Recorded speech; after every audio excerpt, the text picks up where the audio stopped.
Isang nakakabinging katahimikan ang bumalot sa paligid. Tanging ang mahinang ugong ng mga refrigerator at ang paminsan-minsang kalansing ng mga lata ang pumupuno sa hangin. Narito ako, si Clara Reyes, nakatayo sa likod ng cashier counter ng Sari-Sari Mart, ang aking tanging kanlungan sa mundong ito na tila laging may nais ibagsak sa akin. Ang pader ng mga produktong nakaayos ay tila nagsisilbing harang sa aking maliit na mundo. Bawat piraso ay nagpapaalala sa akin ng paulit-ulit na siklo ng aking buhay, pagtatrabaho, pagtitipid at pag-asa na isang araw magkakaroon din ako ng sarili kong pangarap na hindi na uubos sa pagbabayad ng renta. Ang mga mata ko'y nakatutok sa numerong lumalabas sa screen ng cash register. Sinusubukan kong huwag pansinin ang mabigat na pakiramdam sa aking dibdib, ang palagiang pangamba na baka mamaya'y may panibagong problema na naman ang sasalubong sa akin. Bigla, isang malakas na kalampag ang umalingaw-ngaw mula sa aisle ng mga delata. Napakurap-kurap ako. Ang puso ko'y biglang kumabog sa dibdib. Napalingon ako at doon ko nakita si G. Ferdinand Santos, ang aming petty at palaging naghahanap ng butas na supervisor na galit na nakaturo sa akin. Clara, ano na naman tong kalat na to? Hindi ka ba marunong mag-ayos ng mga paninda mo? Wala ka bang silbi? Sigaw niya, ang mukha niya'y namumula sa galit. Ang mga salita niya'y tila mga patak ng asido na dumidiretso sa aking puso. Ramdam ko ang tingin ng ibang mga customer, ang mga bulong-bulungan na tila mga karayom na tumutusok sa aking pagkatao. Naramdaman ko ang pamilyar na pag-init ng aking mga mata, ang unti-unting paglamig ng aking mga kamay. Gusto ko na lang maglaho, ngunit bago pa man ako makasagot, bago pa man bumigay ang aking mga tuhod, isang boses ang narinig ko. Mahinahon, ngunit may bigat. Sandali lang po, G. Santos. Napalingon kaming lahat. Sa may dulo ng aisle, nakatayo ang isang lalaki. Simple lang ang kanyang kasuotan. Isang plain na t-shirt at maong. Hindi siya mukhang mayaman. Hindi rin mukhang ordinaryong customer. May kakaiba sa kanyang presensya, isang aura ng katahimikan at pagiging mapagmasid. Nilapitan niya ang nagkalat na mga lata, yumuko at nagsimulang isa-isang pulutin ang mga ito. Hindi siya nagsalita kay G. Santos, pero ang kanyang kilos ay tila isang tahimik na pagsalungat sa ginagawang paninisi. Nang makalap niya ang mga lata, inabot niya ito sa akin. Ang kanyang mga matay bumungad sa akin. Malalim, tila may malaking kwento. Minsan, hindi natin kasalanan ang mga bagay na nangyayari sa paligid natin. Sabi niya, ang kanyang tingin ay nakatuon sa akin, hindi kay G. Santos, isang tinig na pumukaw sa aking kaluluwa. Pagkatapos niyang ilagay ang mga lata pabalik sa rack, isang piraso ng puting tela ang nahulog mula sa kanyang bulsa. Dali-dali niya itong kinuha, ngunit sa pagmamadali, isang maliit na sulok nito ang naiwan sa sahig. Nang makalabas siya ng tindahan, hindi ko mapigilan ang aking sarili. Lumapit ako sa pwesto kung saan siya nakatayo kanina at doon ko nakita ang naiwang piraso ng tela. Nakita ko rin ang isang maliit, bordadong titik M sa isang sulok nito, tila isang lihim na simbolo. Ano ang ibig sabihin nito? Sino ang lalaking ito? Ang kanyang presensya ay naiwan sa hangin, kasama ang katanungang bumabagabag sa aking isipan. Isang tanong na tila nagbibigay ng bagong kahulugan sa aking araw. Ang malamig na simoy ng hangin ng Maynila ay tila hindi tumatagos sa makapal na salamin ng aking pribadong sasakyan. Nasa labas ako ng Sari-Sari Mart, hindi bilang ang CEO ng Dela Cruz Corporation, kundi bilang isang ordinaryong mamamayan na may lihim na misyon. Ang aking mga matay nakatutok sa pinto ng maliit na tindahan, nagmamasid, nag-oobserba. Ang nakita ko kanina, ang pagyurak sa dignidad ni Clara Reyes, ang kawalan ng respeto na ipinapakita sa kanya ni G. Santos, ay hindi ko palalampasin. Alam kong maliit na bagay lang ito, sa malaking operasyon ng aking kumpanya. Ngunit ang pagiging tapat at disente ng bawat empleyado ay mahalaga sa akin. Kailangan kong malaman kung ano ang tunay na nangyayari sa ilalim ng pamamahala ni Santos. Napansin ko ang paglabas ni Clara. Ang kanyang balikat ay tila nakayuko. Dala-dala ang kanyang lumang bag. Maya-maya pa, isang lalaki na nakasuot ng uniforme ng Sari-Sari Mart ang lumabas, nagmamadali. Napansin ko ang maliit na piraso ng puting tela na nahulog mula sa kanyang bulsa. Ngunit bago ko pa man ito mapulot, nawala na siya sa aking paningin. Iniisip ko kung ano ang ibig sabihin ng burdang M na nakita ko sa tela. Tila isang pahiwatig, isang nawawalang piraso ng palaisipan. Hindi ko pa alam. Ngunit ang simpleng pangyayaring iyon ay nagtulak sa akin na mas maging mausisa. Nagpasya akong bumaba ng sasakyan, naglalakad papalapit sa tindahan na parang naghahanap ng isang bagay. Sa aking paglalakad, nakasalubong ko si Clara. Dala-dala ang kanyang mga pinamili. Tila hindi niya ako napansin, ang kanyang mga matay nakatuon sa daan.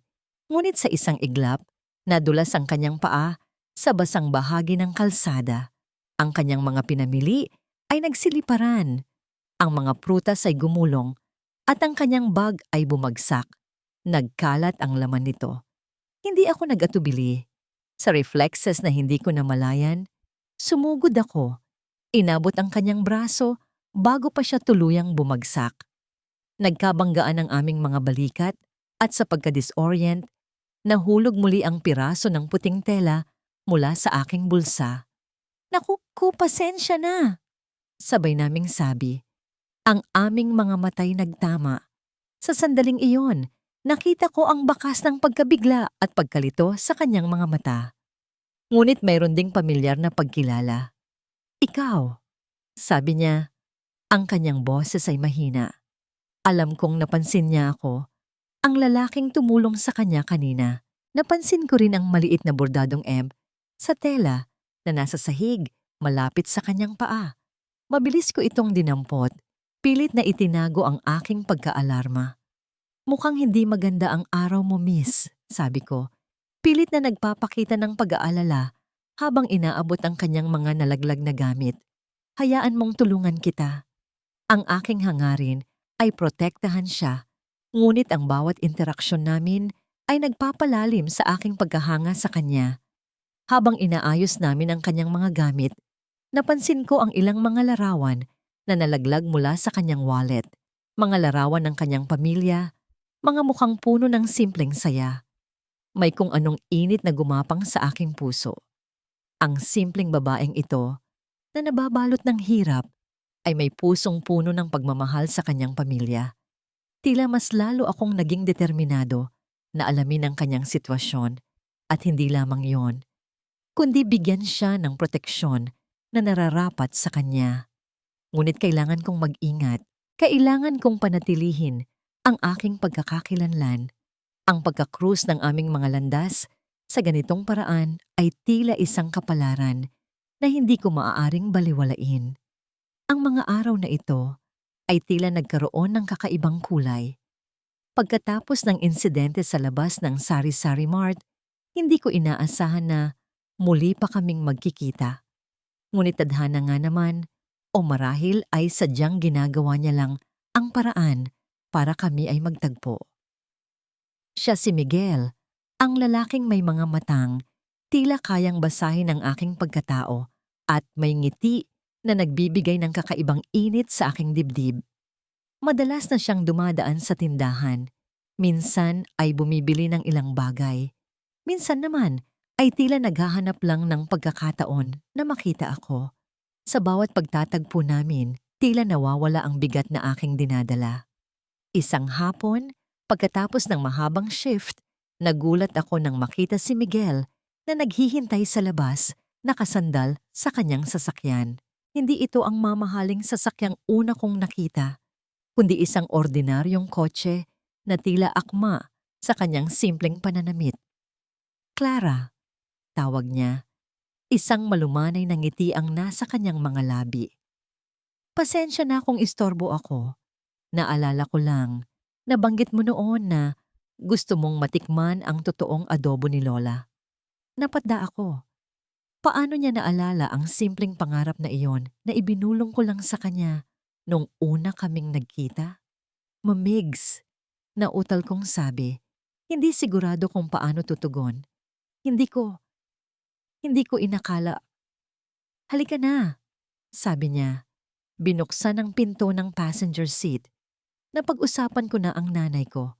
Sabi niya, pinakamasarap daw ang adobo niya kapag may kasama siyang nakikinig sa kanyang mga kwento. Sa loob ng kanyang sasakyan, tila ibang mundo ang aking napasukan. Ang ambience ay hindi marangya, ngunit punong-puno ng init. Ang kanyang ina, si Aling Nena, ay isang babaeng may mga mata na kasing lalim ng kay Miguel, puno ng kabutihan at pagmamahal. Habang kumakain kami ng masarap na adobo, kinukwento ni Aling Nena ang kanyang kabataan, ang mga hamon na kanyang pinagdaanan at ang kahalagahan ng pamilya. Sa bawat salita niya, nakikita ko ang refleksyon ng lakas na taglay ni Miguel. Sa paglipas ng mga linggo, ang aming mga pagtatagpo ay naging mas madalas. Si Miguel ay hindi lamang basta bumibisita, kundi nagiging bahagi na ng aking mundo.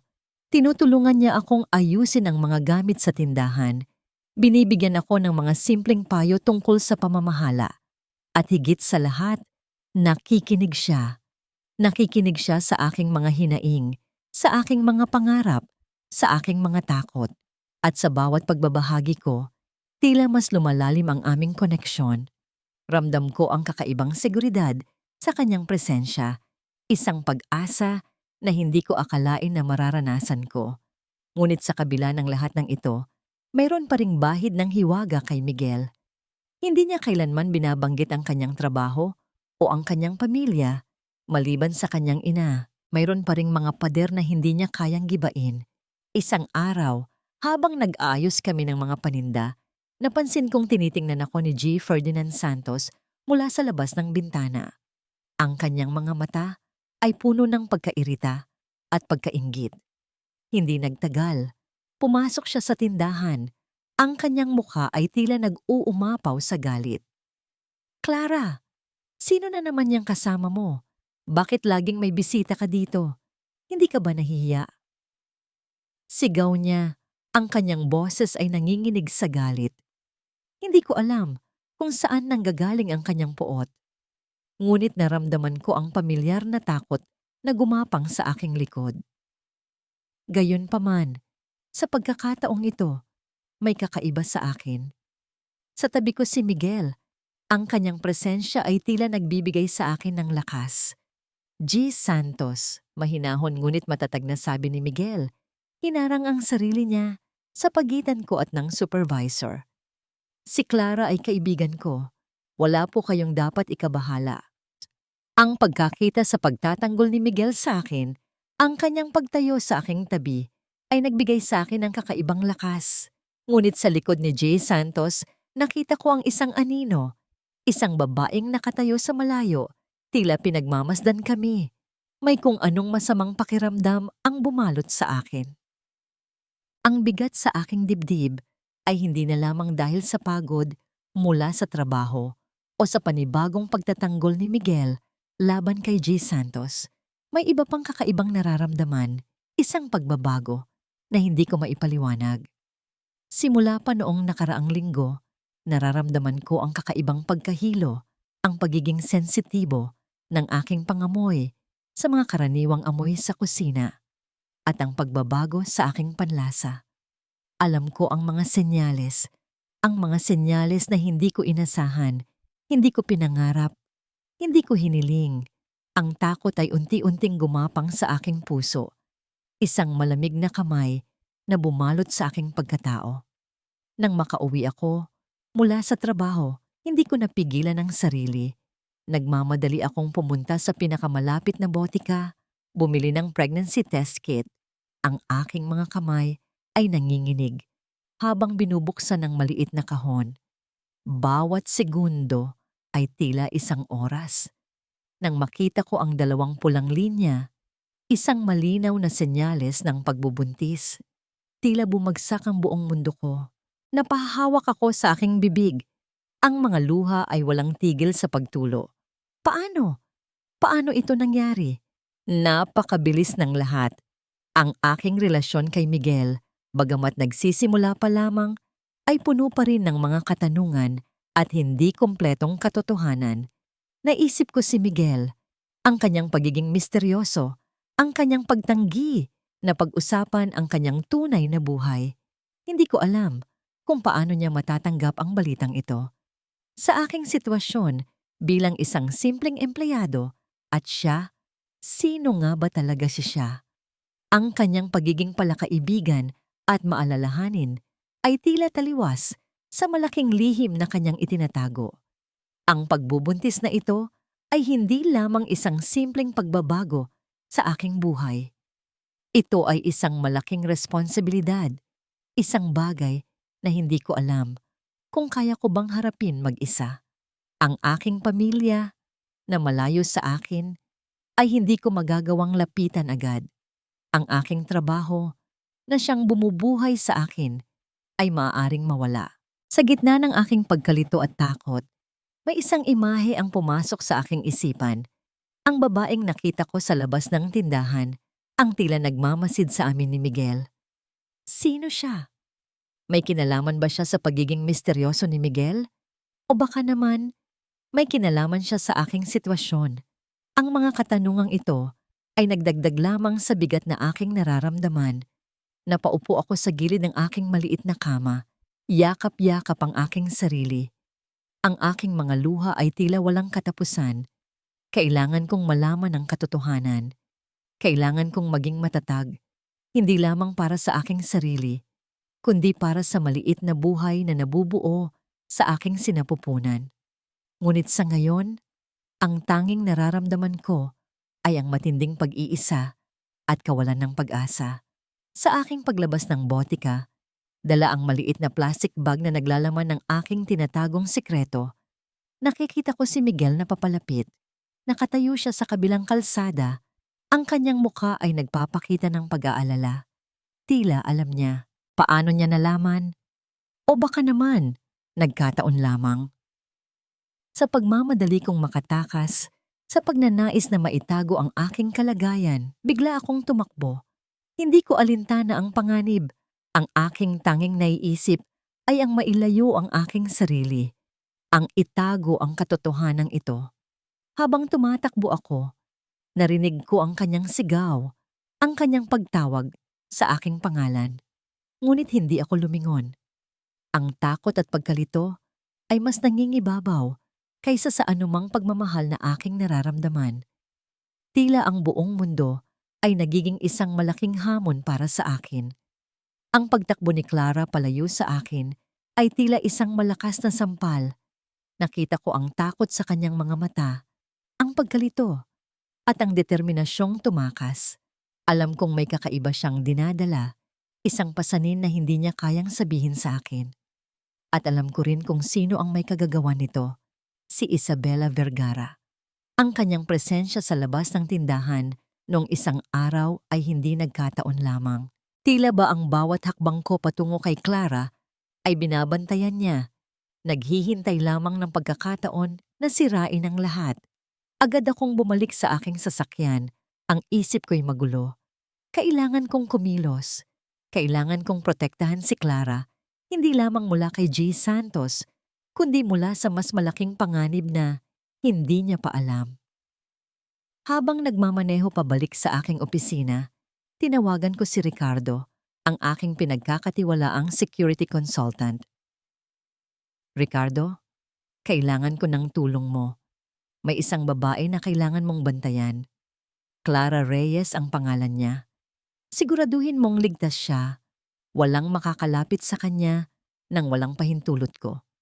Mula ngayon, siya ang prioridad mo. May bahid ng pag-aalala ang aking boses. Isang bagay na bihira kong iparamdam. Kahit sa pinakamalapit kong mga tauhan. Pagdating ko sa De La Cruz Tower, ang mga mata ng aking executive assistant, si Miss Reyes, walang kaugnayan kay Clara, isang nakakatuwang pagkakataon, ay tila nagtatanong. Ngunit hindi ko yun pinansin. Diretso akong pumasok sa aking opisina. Ang silid, na tila naging kulungan ko na rin. Binuksan ko ang aking computer, nag-access sa mga internal surveillance feeds ng mga sari-sari mart branches. Sa aking paghahanap, nakita ko ang mga kilos ni Ferdinand Santos, ang kanyang pagiging abusado, ang kanyang pagpapahirap kay Clara at sa iba pang empleyado. Ito na ang ebidensya na kailangan ko. Ngunit bago ko pa man ito makompile, isang tawag ang dumating, si Isabela. "Miguel, nasaan ka? May usapan tayo," sabi niya. Ang kanyang boses ay malamig at puno ng awtoridad. "Nakita ko ang pagdududa mo sa mga desisyon ko at nakita ko rin ang iyong interes sa isang empleyado."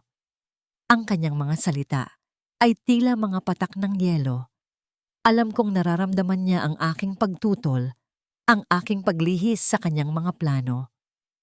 "Isabela, ang gusto ko lang ay ang kapakanan ng kumpanya at ng mga empleyado nito." Sagot ko, pilit na pinapakalma ang aking sarili. Kung ang ibig mong sabihin ay ang pag-aalala ko sa mga nangyayari sa Sari-Sari Mart, tama ka. At kung ang ibig mong sabihin ay ang aking pag-aalala kay Clara, wala kang karapatang makialam.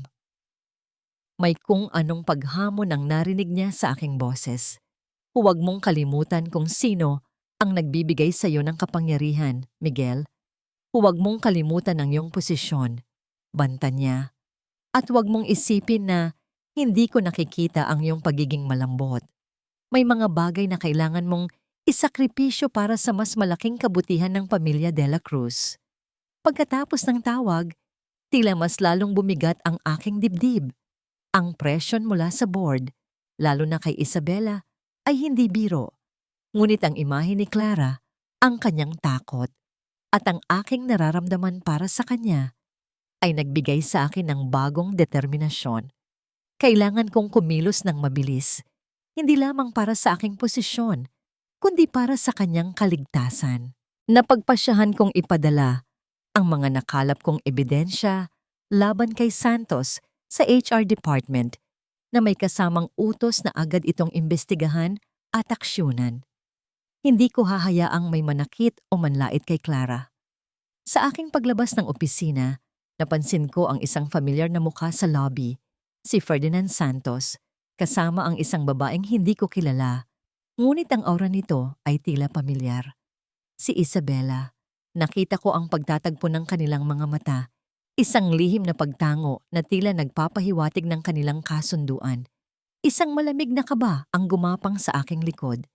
Ang aking mga hinala ay tila nagkakatotoo.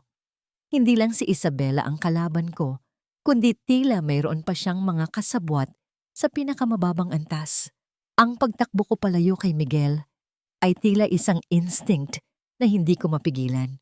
Ang takot na malaman niya ang aking sikreto, ang bigat ng pagbubuntis na hindi ko pa lubos na nauunawaan, ay nagtulak sa akin na lumayo. Naramdaman ko ang kanyang pagtawag, ang kanyang pag-aalala, ngunit hindi ko kayang huminto. Kailangan ko munang mapag-isa. Kailangan kong harapin ang aking sarili, ang aking kalagayan. Sa aking paglalakad, tila nababalot ako ng isang panaginip. Isang masamang panaginip na hindi ko alam kung paano tatapusin. Nang makarating ako sa isang maliit at hindi kilalang klinika sa isang sulok ng lungsod, nagpakilala ako gamit ang ibang pangalan. Ang aking puso ay kumakabog ng malakas habang hinihintay ang resulta. Ang doktor, isang babaeng may mabait, ngunit seryosong mukha, ay bumalik na may hawak na folder. "Miss Maria," nagsimula siya, tila naghahanap ng tamang salita. "Base sa mga pagsusuri, positibo ka sa pagbubuntis." Nanginginig ang aking mga kamay habang inaabot ang aking palad para tanggapin ang balita. Isang sanggol, isang buhay na nabubuo sa loob ko. Ang aking unang reaksyon ay hindi tuwa, kundi pagkalito at takot. Ngunit bago pa man ako makapagproseso, nagpatuloy ang doktor, "At mayroon pa akong sasabihin sa iyo, hindi lamang isa ang iyong dinadala. Napatingala ako. Ang aking mga matay nanlalaki. Ano pong ibig niyong sabihin? Tanong ko. Ang aking boses ay halos hindi marinig. Isang malamig na pawis ang bumalot sa aking noo. Inilabas ng doktor ang ultrasound monitor at sa screen, nakita ko ang hindi kapani-paniwalang tanawin. 4 na maliliit na hugis, 4 na tibok ng puso na magkakasabay na kumikilos. 4 po sila, miss. Multiple pregnancy. Quadruplets. 4. 4 na buhay. Tila nawalan ako ng pandinig. Ang aking mundo ay biglang umikot. Ang mga kulay ay naglaho at ang tanging naririnig ko na lamang ay ang mahinang ugong sa aking tainga. Napahawak ako sa aking tiyan. Ang aking mga kamay ay tila hindi makapaniwala sa aking nadarama. Paano? Paano ito nangyari? Ang pag-aalala ko kanina ay parang isang maliit na langgam kumpara sa bundok ng problema na biglang bumagsak sa aking harapan. Hindi ko na alam kung ano ang gagawin. Paano ko ito sasabihin kay Miguel? Ang lalaking hindi ko pa lubos na kilala. Ang lalaking puno ng lihim. Paano ko ito sasabihin sa mundo? Nang makalabas ako ng klinika, ang langit ay tila mas madilim pa kaysa dati. Ang bawat tao sa aking paligid ay tila naglalakad sa ibang dimensyon habang ako ay naiwan sa isang realidad na hindi ko kayang tanggapin. Nang mapadaan ako sa isang coffee shop, napansin ko sa loob ang isang pamilyar na figura. Si Miguel. Nakaupo siya sa isang mesa, kausap si G. Ferdinand Santos.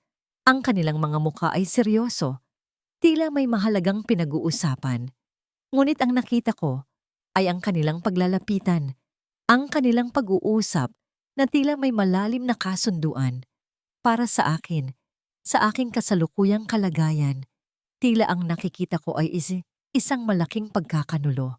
Naisip ko, baka alam na ni Miguel ang lahat at ang pakikipag-usap niya kay Santos ay bahagi ng pagpaplano niya na iwanan ako.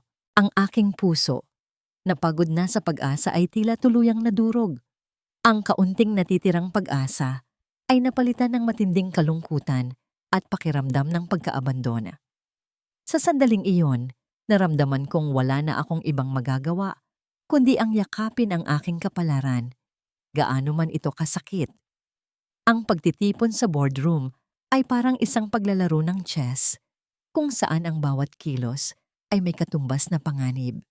Ngunit ngayon, ang laro ay naging marumi. Si Isabela Vergara na nakaupo sa kabilang dulo ng mahabang mesa ay hindi na nagpapanggap. Ang kanyang mga mata ay nanlilisik, puno ng determinasyon na durugin ako. Katabi niya si Ferdinand Santos na tila isang asong ulol na sabik na sa pagkakataong makaganti. Ang mga ebidensya na ipinadala ko laban kay Santos ay tila nawala na parang bula. O mas malala pa, ginamit laban sa akin. Miguel, simula ni Isabela, ang kanyang boses ay parang seda na may tinik. Alam mo, may mga pagkakataon na ang pagiging sentimental ay hindi akma sa negosyo, lalo na kapag ang pinag-uusapan ay ang kinabukasan ng De La Cruz Corporation. Tumingin siya sa akin. Ang kanyang mga mata ay tila bumubusisi sa aking kaluluwa. Nakita ko ang iyong pag-aalala kay Clara Reyes. Nakita ko ang iyong pagbibigay dito ng mga pabor na hindi nararapat at nakita ko rin ang mga tsismis na kumakalat. Napasinghap ako. Ang mga tsismis? Ang pagbubuntis ba ni Clara ang tinutukoy niya? Isabela, kung ang ibig mong sabihin ay ang aking pagtiyak na walang empleyado ang inaabuso, tama ka. At kung ang ibig mong sabihin ay ang aking pag-aalala kay Clara, hindi mo kailanman ito mababago. Sabi ko, pilit na pinapakalma ang aking sarili. Isang mapait na ngiti ang sumilay sa kanyang labi. Pag-aalala o pagmamahal? Alam mo Miguel, ang ganitong uri ng relasyon ay maaring maging malaking eskandalo para sa ating kumpanya. Lalo na kung ang babae ay tagalabas lamang, isang nobody. At ang pinakamasama pa, kung siya ay nagdadala ng iyong anak. Ang mga salitang yon ay tila mga bala na tumusok sa aking dibdib. Alam niya, paano niya nalaman, ngunit ang pagkabigla ko ay napalitan ng galit. Hindi mo kailanman magagamit ang buhay ni Clara laban sa akin, Isabela. Mariin kong sabi. Huwag kang magmadali. Aking mahal na CEO. Anya, tumayo at lumapit sa akin. Binaba niya ang kanyang boses, tila nagbibigay ng isang lihim. Mayroon akong solusyon, isang paraan para mailigtas ang reputasyon ng ating kumpanya at ang iyong posisyon. Magbitiw ka na lang bilang CEO. Magretiro ka. Bigyan mo ng puwang ang isang tao na mas alam kung paano pangalagaan ang negosyo. At sa kapalit, hindi ko bubuklatin ang anumang bagay tungkol sa iyong babae at sa kanyang sitwasyon. Napayuko ako. Ang aking mga kamao ay mahigpit na nakakuyom. Ang pagpapalit ng aking posisyon para kay Clara. Ito ba ang kapalit ng kanyang katahimikan? Naramdaman ko ang presensya ni Ferdinand Santos sa tabi niya. Ang kanyang mga mata ay puno ng pananabik na para bang handa na siyang sunggaban ang anumang posisyon na aking iiwan. Ang mga miyembro ng board ay tahimik na nakikinig. Ang ilan ay tila natatakot. Ang iba naman ay tila nasasabik sa posibilidad ng pagbabago. Ang lahat ng ito ay parang isang bangungot. Ilang araw ang ibibigay ko sa iyo para mag-isip, Miguel, sabi ni Isabela, bago bumalik sa kanyang upuan. Isipin mong mabuti ang iyong karera o ang iyong pag-ibig. Ang De La Cruz Corporation ay hindi maaring magkaroon ng isang CEO na may ganitong uri ng baggage. Pagkatapos ng pulong, habang naglalakad ako palabas ng gusali, nakita ko si Clara na nakatayo sa tapat ng lobby. Ang kanyang mukha ay tila walang emosyon, ngunit nakita ko ang pamilyar na bakas ng kalungkutan sa kanyang mga mata. Tila ba alam niya ang lahat? O baka naman, ang aking pagdududa ay nagmumula lamang sa aking sariling pagkabalisa. Tumakbo ako, papalapit sa kanya. Ngunit bago pa man ako makarating, tila may nakita siyang nakita sa aking likuran. Napalingon ako at nakita ko si Ferdinand Santos na papalapit sa kanya. Ang kanyang mukha ay may mapanuksong na ngiti. Agad akong sumugod, ngunit huli na. Nakita ko ang pag-iwas ni Clara, ang kanyang pagmamadaling tumakbo palayo. Dala ang kanyang sakit at ang aking hindi masabing pag-aalala. Ang imahe niya na tumatakbo palayo, kasabay ng mga salita ni Isabela sa aking isipan, ay lumikha ng isang malalim na kawalan ng pag-asa sa aking puso. Ang bawat hakbang ko palayo sa lobi ng De La Cruz Tower ay tila napakabigat. Ang mga salita ni Isabela, ang mga ngisi ni Ferdinand Santos, at ang tahimik na paglisan ni Miguel. Lahat ng ito ay bumuo ng isang madilim na ulap sa aking isipan. Nakita ko ang pagtatagpo nila ni Santos, ang kanilang lihim na pag-uusap. At si Miguel, hindi siya kumibo. Hindi niya ako pinigilan. Para sa akin, iyon ay sapat na. Ang pag-asang namumuo sa aking puso para sa kanya ay tila natuyo. Nag-iwan lamang ng bakas ng pait at pagdududa. Nang makauwi ako sa aking maliit at madilim na apartment, ang katahimikan ay tila mas malala pa kaysa sa ingay ng lungsod. Ang aking tiyan, kung saan naroon ang 4 na munting buhay, ay tila lalong bumigat. Humiga ako sa aking kama. Ang mga pader ay tila nagsasara sa akin. Naramdaman ko ang pagtawag ni Miguel sa aking cellphone, ngunit hindi ko ito sinagot. Hindi ko alam kung ano ang sasabihin ko. Paano ko ipapaliwanag ang aking nararamdaman? Ang aking takot? Ang aking pagkalito? Ang aking pakiramdam ng pagtataksil? Sa aking pagkahiga, biglang naramdaman ko ang matinding pananakit sa aking tiyan. Isang uri ng sakit na hindi ko pa nararanasan. Napahawak ako sa aking puson. Ang aking hininga ay naging mababaw. Ang mga luha ay muling bumagsak, hindi lamang dahil sa aking emosyonal na kalagayan, kundi dahil sa pisikal na sakit na aking nararamdaman. Sa aking isipan, ang sakit na ito ay tila isang parusa, isang babala, na hindi ko kayang panindigan ang aking sitwasyon. Ang aking mga daliri ay nanginginig habang tinatangka kong tawagan ang isang emergency hotline, ngunit ang aking boses ay hindi lumalabas. Sa aking paghina, ang tanging naiisip ko ay ang mga pangarap na nawala, ang pagmamahal na tila hindi natuloy, at ang apat na inosenteng buhay na nasa panganib. Naisip ko si Miguel, ang kanyang mga mata, ang kanyang mga ngiti, ang mga sandaling kami magkasama. Naisip ko ang kanyang pagtatanggol sa akin laban kay G. Santos. Ngunit yun ba ay sapat na? Ang nakita ko kanina, ang kanyang pakikipag-usap kay Santos, ang kanyang pagpapabaya sa aking pagtakbo, ay bumura sa lahat ng positibong alaala. Tila ba siya ay bahagi ng lahat ng ito? O mas malala pa, siya ay ang dahilan kung bakit ako napunta sa ganitong sitwasyon. Dahil sa matinding sakit at kawalan ng pag-asa, tila nawalan ako ng malay. Sa aking pagkahulog sa kadiliman, ang huling imahe na aking nakita ay ang isang anino sa labas ng aking bintana, isang figura na tila nagmamasid sa aking paghihirap. Sino yun? Si Isabela? O baka naman, bahagi lamang ito ng aking naglalakbay na isipan? Ang lahat ay naging malabo. Ang sakit, ang takot, ang pag-iisa. Pakiramdam ko na wala na ang lahat.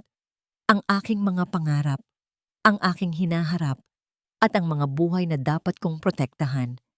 Tanging ang kawalan at ang kadiliman ang nananatili. Ang pulong ng Board of Directors ay hindi na lamang isang pagpupulong. Ito ay isang entablado para sa pagbagsak ko. Bawat salita ni Isabela ay tila isang martilyong bumabayo sa aking reputasyon, sa aking pagkatao. Ipinakita niya ang mga pekeng dokumento, ang mga binagong ebidensya, lahat ay para siraan ako at si Clara. Miguel, sabi niya, ang kanyang tinig ay puno ng kasinungalingan at panunukso. Ang iyong pagiging malambot sa isang ordinaryong empleyado ay naglagay sa panganib sa ating kumpanya. Ang kanyang pagbubuntis na sinasabing sa iyo ay maaaring maging dahilan ng malaking eskandalo. Tumingin ako sa kanya, ang aking mga matay nagliliyab sa galit. Nakita ko rin ang pag-aalala sa mga mata ng ilang miyembro ng board, ngunit ang takot ay mas nangingibabaw. Si Ferdinand Santos, nakangisi sa isang tabi, ay tila nasisiyahan sa aking paghihirap. Isabela, sabi ko, ang aking boses ay matatag, hindi nagpapakita ng anumang kahinaan. Ang lahat ng yan ay kasinungalingan. Muli niyang inilabas ang isang set ng mga litrato ni Clara at ni G. Santos na magkasama sa labas ng tindahan, mga litrato na malinaw na kinunan para pagtakpan ang katotohanan. Kasinungalingan? Kung gayon, ipaliwanag mo ito, Miguel. Ipaliwanag mo kung bakit ang babaeng ito na iyong ipinagtatanggol ay nakikipagkita sa isang lalaking may record ng pang-aabuso. O baka naman, mayroon kang alam dito. Ang mga salitang iyon ay tila nagbigay ng linaw sa lahat ng aking pagdududa. Ang pagkakita ko kay Clara at kay Santos na magkasama sa coffee shop. Ang kanyang pagtakbo palayo sa akin matapos iyon. Ngayon naiintindihan ko na. Si Isabela sa kanyang kasamaan ay hindi lamang naglalayong sirain ako, kundi pati na rin si Clara. Ginamit niya si Santos para pagtakpan ang kanyang tunay na layunin at para paghiwalayin kami. Ang pagbubuntis ni Clara, na alam kong totoo, ay ginamit niya bilang sandata laban sa amin. Napabuntong hininga ako, hindi ko na maaring itago pa. Ang pagbibigay daan kay Isabela ay hindi lamang pagtalikod sa aking posisyon, kundi pagtalikod sa aking pagkatao, sa aking pagmamahal. Kailangan kong iligtas si Clara at ang aking mga anak. Tama kayo, Isabela, sabi ko. Ang aking boses ay lumakas, umaalingaw-ngaw sa buong silid. Hindi ko ipagkakait ang katotohanan, ngunit hindi ito ang katotohanan na gusto ninyong marinig. Tumingin ako sa bawat miyembro ng board. Si Clara Reyes ay hindi isang nobody. Siya ang babaeng mahal ko at ang ina ng aking mga anak. Isang malakas na pagkabigla ang narinig ko mula sa kanila. At ang mga litratong yan, sabi ko, itinuro si Santos, ay bunga ng panloloko ni Isabela. Ginamit niya si Ferdinand Santos upang pagtakpan ang kanyang mga tunay na motibo. Ang kanyang layunin ay hindi ang kapakanan ng kumpanya, kundi ang aking pagbagsak at ang pagkontrol sa De La Cruz Corporation. Inilabas ko ang mga ebidensya na aking natipon, ang mga financial records, ang mga testimonya ng ibang empleyado, ang mga ebidensya ng pandaraya ni Isabela. Si Isabela Vergara ang tunay na panganib sa kumpanyang ito at si Ferdinand Santos ang kanyang kasangkapan. Tumingin ako kay Isabela. Ang aking mga mata ay puno ng hamon. Alam ko na ikaw ang nagplano ng lahat ng ito. Ang paggisa kay Clara, ang pagbenta sa akin ng mga kasinungalingan. Ngunit hindi mo ako magagawang maniwala. Pagkatapos ng pulong, hindi na ako nag-aksaya ng oras.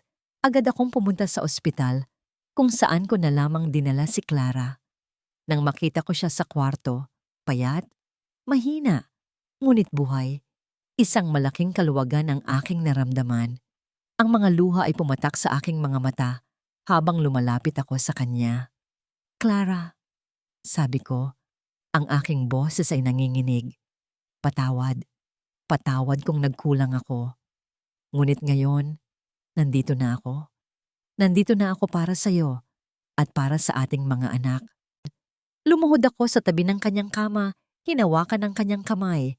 Mahal kita, Clara. Higit pa sa aking posisyon, higit pa sa lahat. Ang dating tahimik na malaking bulwagan ng De La Cruz Corporation ay ngayon ay puno ng mga mamamahayag, mga empleyado at mga miyembro ng board. Ang hangin ay mabigat sa tensyon at paghihintay. Sa aking tabi, nakatayo si Clara. Hawak ang aking kamay. Ang kanyang mga mata ay puno ng pag-asa at kaunting takot. Ang kanyang kalagayan, ang kanyang pagbubuntis, ay hindi na isang lihim para sa akin. Ito na ang tamang panahon para ipakita sa mundo kung ano ang tunay na mahalaga. Magandang umaga sa lahat. Nagsimula ako. Ang aking boses ay malinaw at matatag, umaalingaw-ngaw sa buong bulwagan. Narito ako ngayon hindi lamang bilang dating CEO ng De La Cruz Corporation, kundi bilang isang lalaki na handang harapin ang katotohanan. Tumigil ako saglit. Tiningnan ang mga mukha ng mga tao sa paligid ko. Nakita ko ang pagkabigla sa mukha ni Isabela Vergara, ang pagkunot ng noo ng ilang miyembro ng board, at ang pagkalito sa mukha ng maraming empleyado. May mga kumakalat na haka-haka, mga kasinungalingan na naglalayong sirain, hindi lamang ako, kundi pati na rin ang isang inosenteng babae. Lumapit ako ng bahagya kay Clara, hinawakan ang kanyang kamay ng mas mahigpit. Si Clara Reyes, sabi ko, ang aking tinig ay puno ng pagmamahal, ay ang babae na aking minamahal, siya ang magiging ina ng aking mga anak. Isang malakas na bulong-bulungan ang kumalat sa bulwagan. Nakita ko ang pagkabigla sa mukha ni Isabela. Ang kanyang mga mata ay nanlilisik. At hindi ito isang eskandalo. Ito ay isang biyaya. Matagal ko nang itinatago ang aking pagkatao, ang aking tunay na nararamdaman dahil sa takot. Takot sa paghuhusga, takot sa pagkawala ng aking posisyon. Patuloy ko. Ngunit ang pag-ibig ko kay Clara at ang pagmamahal ko sa mga anak na aming magiging ina ay mas matimbang kaysa sa anumang titulong hawak ko. Tumingin ako kay Isabela. Ang aking mga mata ay puno ng determinasyon. Ang mga kasinungalingan na kumalat tungkol kay Clara at kay Ferdinand Santos ay bahagi lamang ng malaking plano ni Isabela Vergara na sirain hindi lamang ako, kundi ang pundasyon ng kumpanyang ito. Ginamit niya si Santos para pagtakpan ang kanyang mga tunay na motibo, ang pansariling interes at ang pagnanais na kontrolin ang De La Cruz Corporation. Inilahad ko ang mga ebidensya na aking natipon, ang mga dokumento, ang mga testimonya. Si Isabela Vergara ang nagmanipula ng mga transaksyon, siya ang nagplano ng paninira kay Clara. Si Ferdinand Santos ay kasangkapan lamang niya. Nakita ko ang pagkadismaya sa mukha ni Isabela. Ang kanyang pagtatangkang magsalita ay naputol ng aking mga salita. At dahil dito, sabi ko, huminga ng malalim.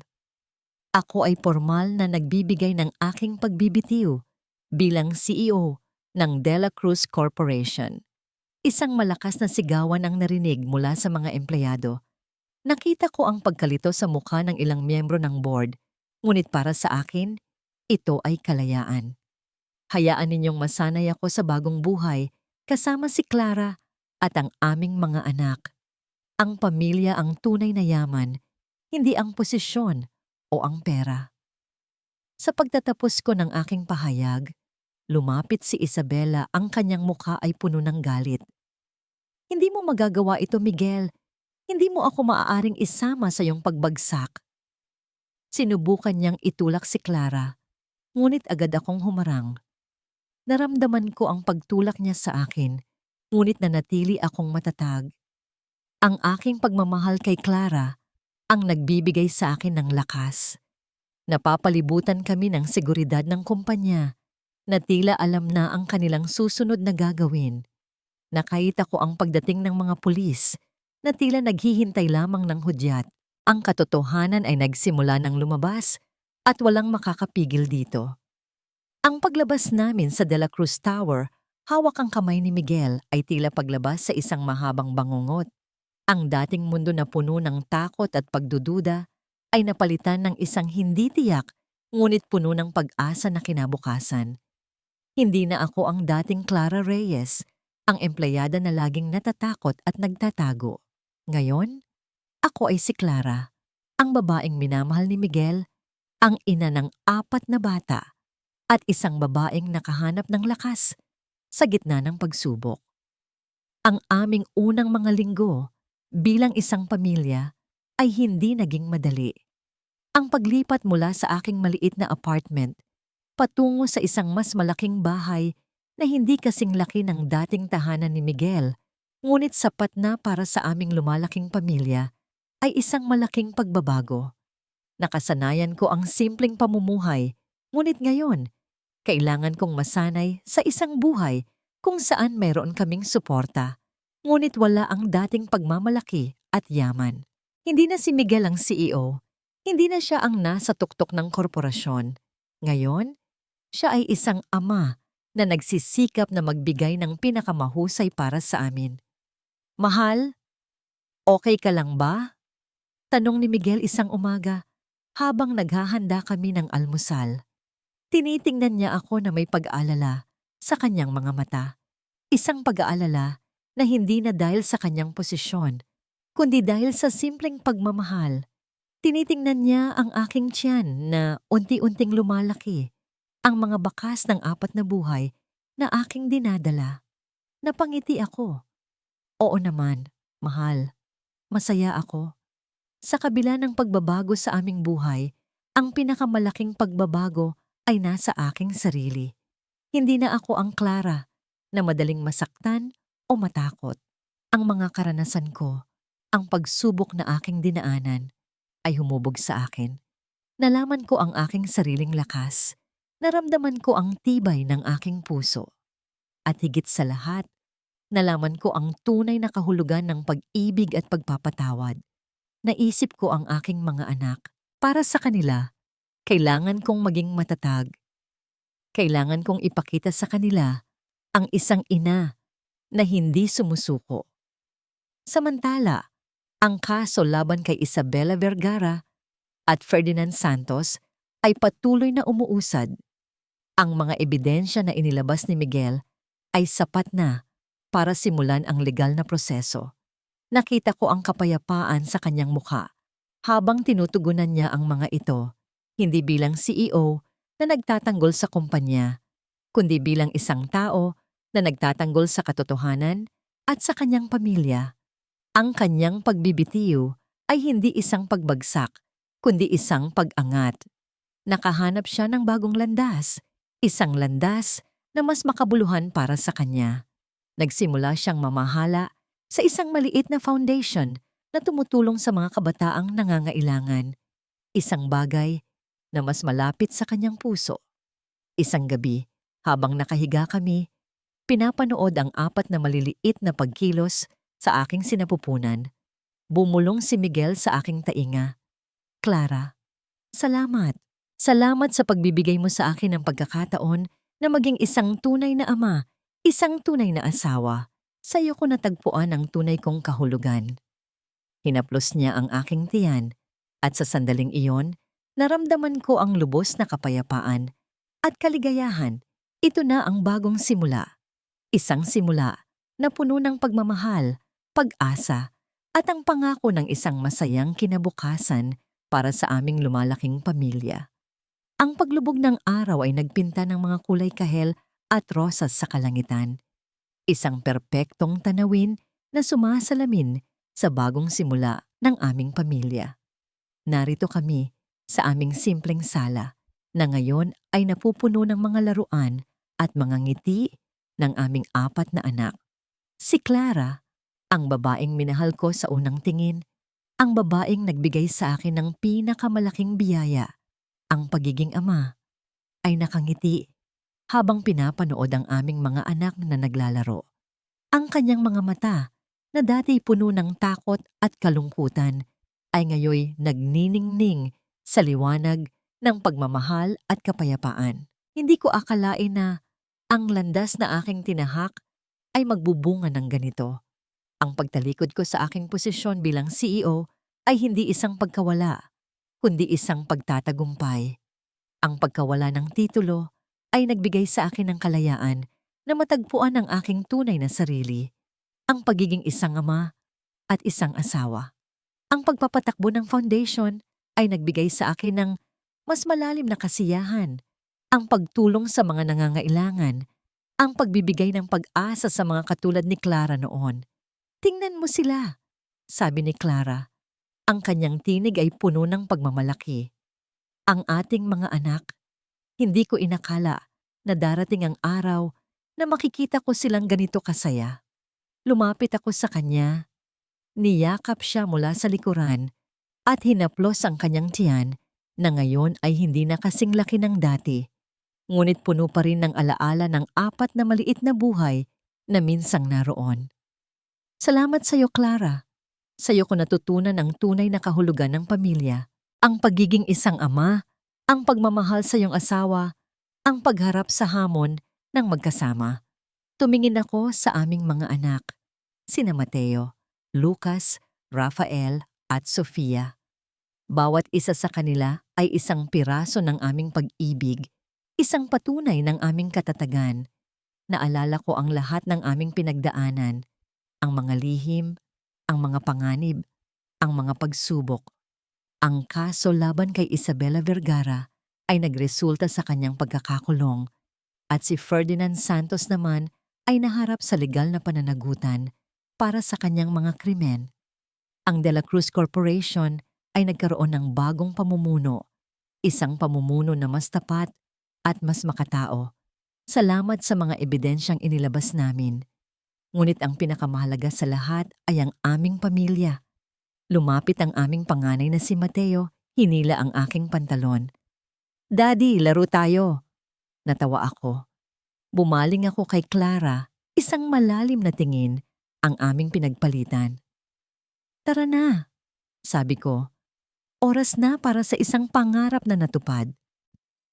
Hinawakan ko ang kamay ni Clara at kasama ang aming 4 na anak, lumabas kami patungo sa hardin, kung saan ang araw ay dahan-dahang lumulubog, nagbibigay daan sa isang bagong simula, isang bagong kabanata, na puno ng pagmamahal, pag-asa, at ang walang hanggang pangako ng isang pamilyang sama-samang nabuo mula sa pinakamadilim na gabi patungo sa pinakamaliwanag na bukang liwayway. Ang aming pangarap ay natupad na. At dito nagtatapos ang kwento ni na Clara at Miguel. Mahal naming mga manonood, mula sa kaibuturan ng aking puso, nais kong ipaabot ang aking taos-pusong pasasalamat sa inyong patuloy na pagsubaybay. Ang bawat tawa, bawat luha, bawat kilig na inyong naramdaman, kasama ni na Clara at Miguel ay nagsisilbing inspirasyon sa akin bilang manunulat. Ang paglalakbay na ito ay hindi lamang para sa kanila, kundi para sa bawat isa sa atin na naniniwala sa kapangyarihan ng pag-ibig na maghilom, magpatawad at magbigay ng pag-asa. Sa bawat salitang aking isinulat, sinikap kong ibahagi ang mga aral na natutunan ko sa buhay, na ang pag-ibig ay hindi lamang sa mga masasayang sandali, kundi maging sa gitna ng pinakamabigat na pagsubok. Ang pagpapatawad, gaano man kahirap, ay siyang nagbubukas ng daan tungo sa tunay na kalayaan. At ang pag-asa, ang munting tinig na nagsasabing may liwanag sa dulo ng kadiliman, ay siyang nagbibigay sa atin ng lakas upang ipagpatuloy ang ating laban. Naway ang kwentong ito ay nagbigay sa inyo ng kaunting kakaibang pakiramdam, isang paalala na kahit sa pinakasimpleng tao, sa pinakamahirap na sitwasyon, ay mayroong dakilang pag-ibig na naghihintay. Sana'y manatili kayong kasama namin sa aming mga susunod na kwento. Huwag kayong mag-atubiling ibahagi ang inyong mga saloobin at damdamin tungkol sa kwentong ito sa comment section. Ang inyong mga mensahe ay nagpapatibay sa aming hangarin na maghatid ng mga kwentong puno ng puso. Muli, maraming salamat sa inyong walang sawang suporta. Lubos na gumagalang, Love Kilig TV.